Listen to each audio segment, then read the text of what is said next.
Kementerian Pertahanan Rusia baru-baru ini merilis sebuah video yang memperlihatkan momen pasukan artileri dari kelompok pusat Rusia menghancurkan musuh di area Avdiivsky.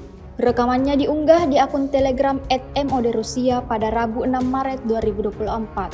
Anggota militer Vladimir Putin terus merugikan musuh setiap harinya. Terbaru, awak senjata self-propelled 2S-19 MSTAS menghancurkan benteng pasukan Ukraina dan kendaraan lapis baja BMP-1 dengan bala bantuan hingga 1 peleton infanteri. Seperti yang terlihat dalam rekaman, bidikan Rusia tepat mengenai sasaran dan memusnahkan semua yang ada di titik target. Hingga video ini beredar, beragam komentar dituliskan warganet.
Download Tribun X sekarang, menghadirkan lokal menjadi Indonesia.